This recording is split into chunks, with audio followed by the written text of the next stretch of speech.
support the United States. We're here to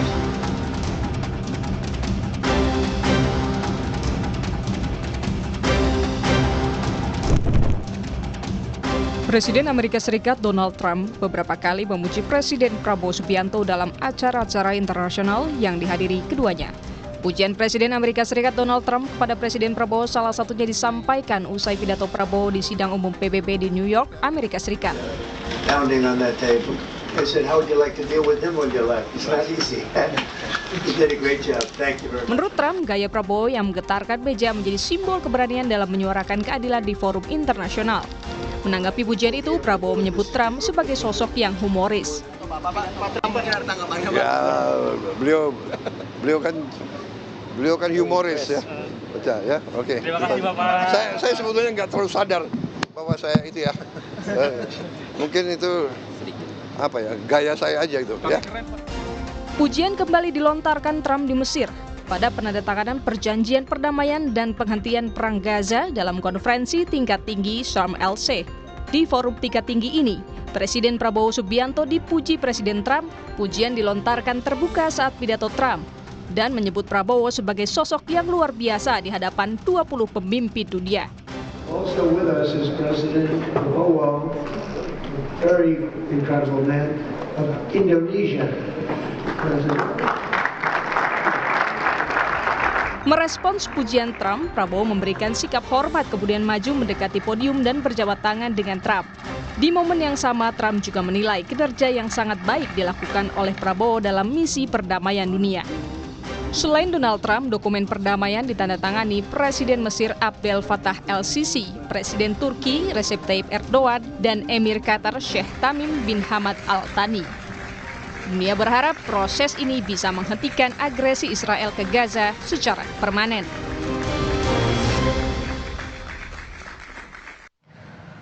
Membahas kedekatan Presiden Prabowo dengan Presiden AS Donald Trump di KTT Perdamaian Gaza di Mesir.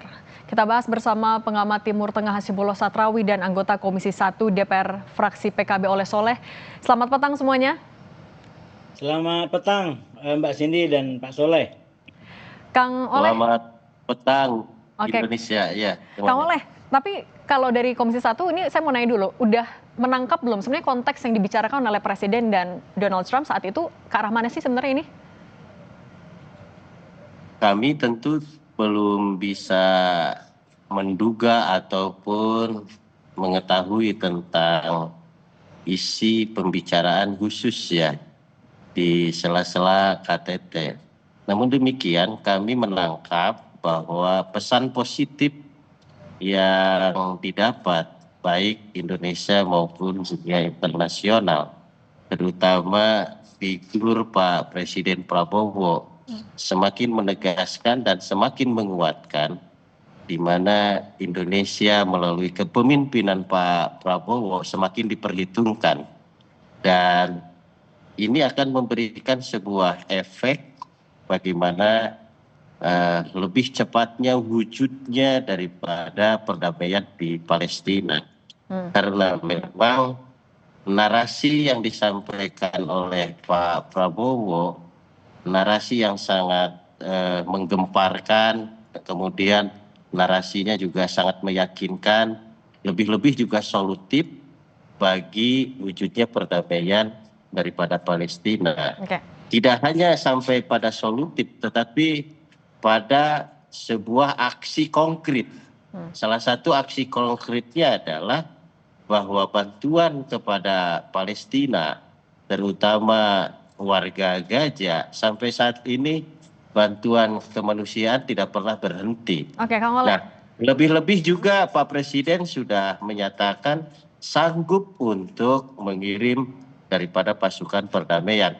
Rasa-rasanya dari narasi itulah menjadi sebuah pematik bagaimana Donald Trump untuk terus bagaimana bersama Indonesia mewujudkan perdamaian di Palestina.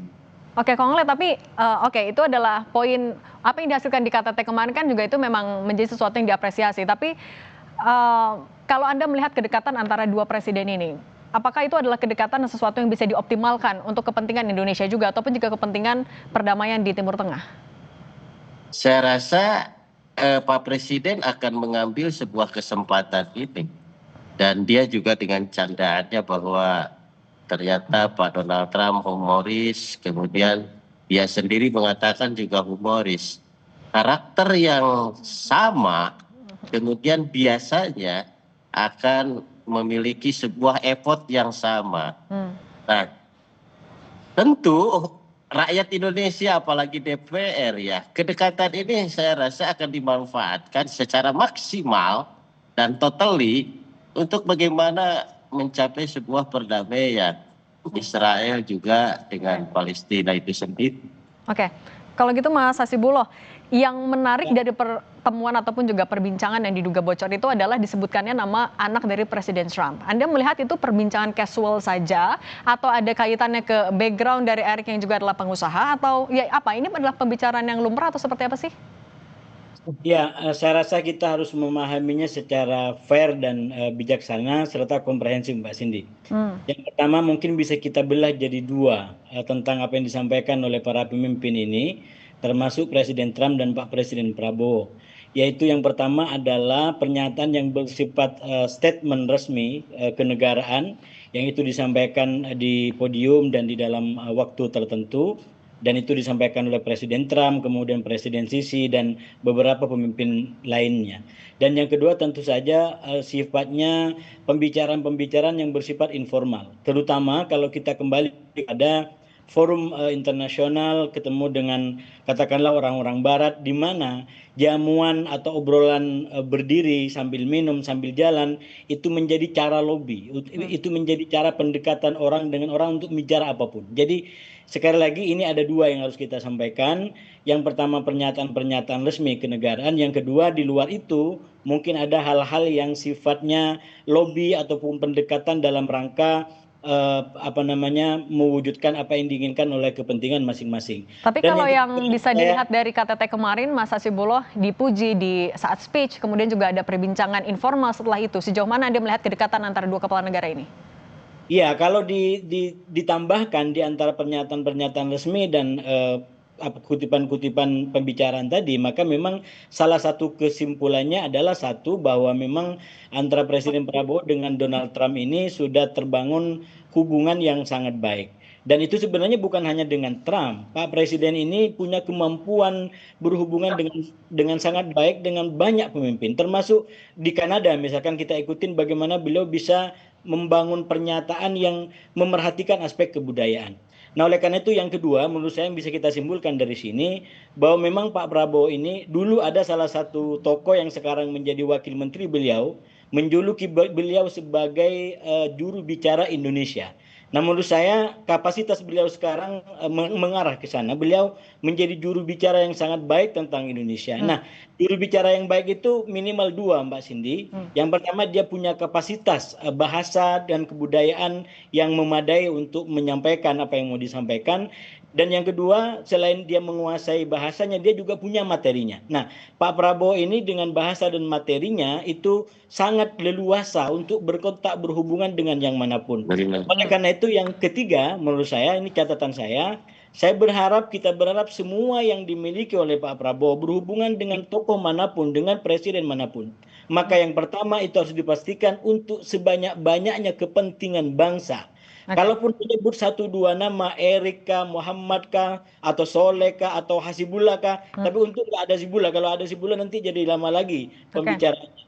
Maka itu harus dipastikan untuk kepentingan sebanyak-banyaknya dan sebesar-besarnya bangsa. Nah, itu untuk kepentingan yang banyak, nah Kang Oleh. Ataupun kepentingan pribadi. Oke, nah Kang Oleh, bagaimana dari kita, dari DPR, dari pemerintah nanti akan menindaklanjuti kedekatan itu agar bisa menjadi sesuatu yang lebih real untuk perdamaian di Timur Tengah, perdamaian di Gaza? Saya rasa optimalisasi kedekatan Pak Prabowo dengan Donald Trump tentu harus kita barengi. Satu dari sisi dukungan politik, yang kedua dukungan anggaran untuk program-program perdamaian itu sendiri. Nah, oleh sebab itu sekali lagi saya sepakat dengan Pak Hasbullah bahwa kedekatan ini harus dimanfaatkan dan berimplikasi pada kepentingan secara umum, bukan hanya Indonesia tetapi dunia. Lebih-lebih kalau misalkan KTT ini lebih fokus kepada perdamaian Palestina, maka rasa-rasanya seluruh energi, seluruh pembicaraan terpusat bagaimana agar Palestina merdeka 100% ya, merdeka 100%.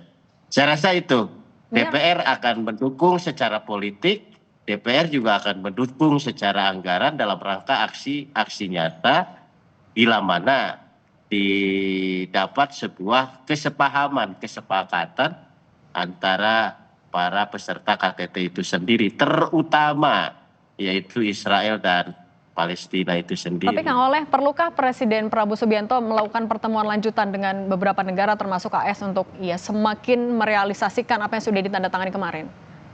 Kalau pertemuan lanjutan saya rasa sangat penting. Tidak hanya soal Palestina rasa-rasanya. Banyak hal soal ekonomi lah, soal kerjasama militer dan yang lain-lain. Kalau misalkan fokus kepada Palestina, saya rasa di luar konteks itu rasa-rasanya kita harus mendukung Pak Prabowo, mengikut sertakan banyak pihak juga. Jangan sampai ada sebuah sebuah praduga yang lain-lain.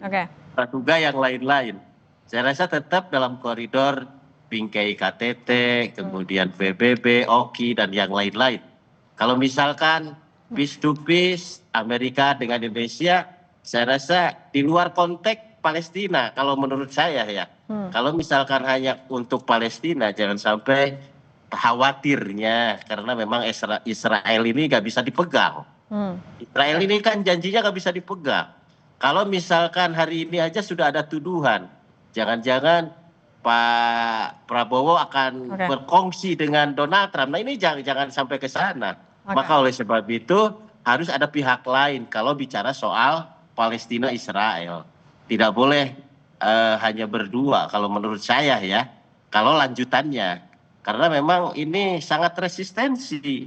Resistensinya apa? Israel tidak pernah komitmen atas janji-janji kesepahaman itu sendiri. Baik. Nah, Mas Hasibulo, kita juga mau bahas lagi soal tadi perbincangan antara Donald Trump dan Prabowo Subianto yang diduga bocor. Lagi-lagi nama anak dari Trump, Eric dan juga Don Junior itu disebutkan. Kalau Anda tapi menarik benang merah dari pertemuan di KTT, kemudian ada pertemuan informal di luarnya, tapi dengan menyebut seorang pengusaha, anak dari presiden, inisiatif dari presiden ini bisa dilihat arahnya sebenarnya mau kemana? Ya, sebenarnya kalau kita menafsir arahnya bisa kemana-mana. Tapi kalau kita belajar dari polanya Trump ini, memang Trump ini bergerak di dua poros menurut saya, yaitu pertemanan dan kekeluargaannya. Mungkin kingship juga jalan, prinsip dan kingship juga jalan di situ. Misalkan sekarang yang digunakan untuk lobby-lobby di Timur Tengah, itu kan tidak lepas dari dua jalur itu. Yaitu para pebisnis, katakanlah Witkoff yang sangat dipercaya, dan kemudian anaknya dan menantunya yang itu juga mendampingi Trump ke Timur Tengah sekarang, yang itu juga diperkenalkan kemana-mana gitu. Nah oleh karena itu tadi yang disampaikan, menurut saya dekat dengan siapapun itu nggak masalah, yang penting harus betul-betul untuk kepentingan negara, untuk kepentingan Palestina. Untuk kepentingan negara Indonesia, saya berpandangan terlalu naif kalau kemudian kita nggak punya kepentingan dalam konteks nasional kita. Kita punya kepentingan dari negara manapun. Jadi kita harus kedepankan kepentingan kita untuk kita lebih baik, lebih sejahtera.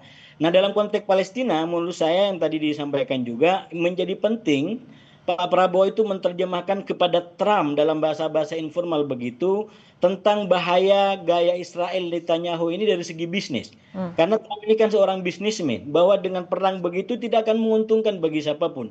Bisnis tidak akan berjalan, kemudian ekonomi tidak akan berjalan. Dan saya menduga dengan kuat kalau Pak Prabowo mengisi itu, maka akan sangat kontributif dan strategis bagi titik lemah yang sekarang ada dalam isu mengenai katakanlah gencatan senjata. Baik. Per hari ini saja Mbak Siti sudah diberitakan 6 orang warga Palestina meninggal yang diduga akibat pelanggaran Israel. Jadi ini harus menjadi perhatian dari Pak Prabowo, sekali lagi yang dimiliki anugerah dekat dengan pihak, memahami bahasanya, mengetahui budayanya, gunakan itu semua untuk yang pertama kepentingan bangsa, dan yang kedua yang kita sebut sebagai visi internasional daripada Indonesia. Oke, setiap hubungan diplomatik harus ada kepentingan, terutama untuk bangsa. Terima kasih Kang Oleh Soleh dan Mas Hasibulo Satrawi sudah berbagi bersama kami. Sehat selalu semuanya.